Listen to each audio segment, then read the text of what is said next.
প্রিয় এলাকাবাসী, আসসালামু আলাইকুম।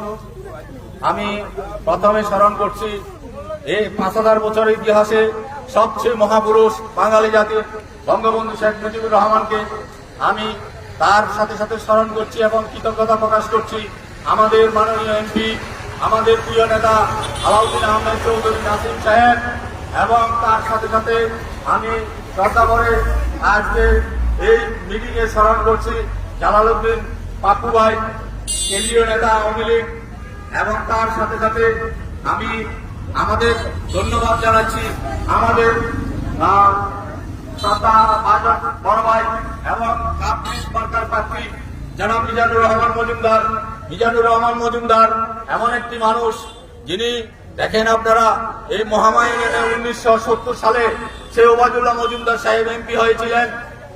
এরপর থেকে আজকে 55 বছর কোন বড় ধরনের লিডারশিপ এই মহামায়া ইউনিয়নে আসে নাই।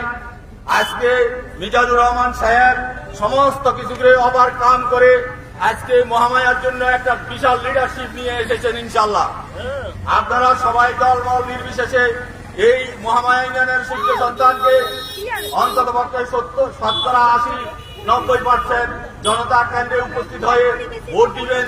আমরা দীর্ঘদিন রাজনীতি থেকে বাইরে আছি, কিন্তু এই মিজান সাহেবের ডাকে আমাদেরকে সাড়া দিতে হয়েছে। এদেশে আমি প্রথম এবং প্রাথমিকভাবে আওয়ামী লীগ করেছি, অনেকে ভুলে গিয়েছে। আজকে যারা এখানে নেতা, চেয়ারম্যান, এমপি, অনেকে উপজেলা চেয়ারম্যান, এগুলা কর্মী আমরাই সৃষ্টি করেছি। ইনশাল্লাহ আমরা কিন্তু অপশক্তির হাতে আমরা দেশকে ছেড়ে দিতে পারি না।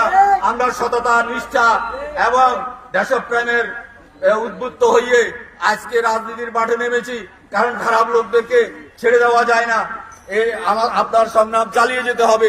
সুতরাং আপনারা 5 তারিখ এই সূর্য সন্তান যিনি 70 সালের পরে এই প্রথম লিডারশিপ এনেছেন মহামায়ার জন্য একটা আপনার রহমত, এই গর্ব, সেই মিজানুর রহমান সাহেবকে কাফির ইসবারকায় ভোট দিয়ে আপনারা সবাই 5 তারিখে কেন্দ্রে গিয়ে ভোট দিয়ে ওনাকে নির্বাচিত করবেন।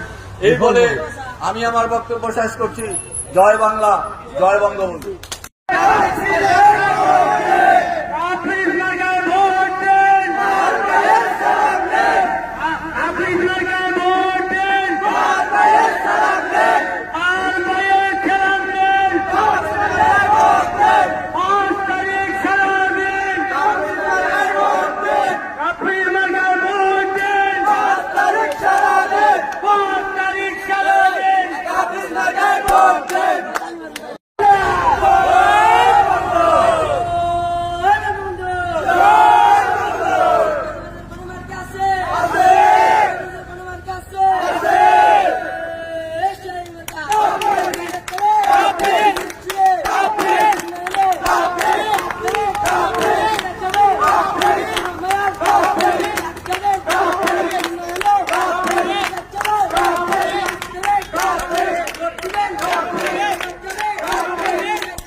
Hey!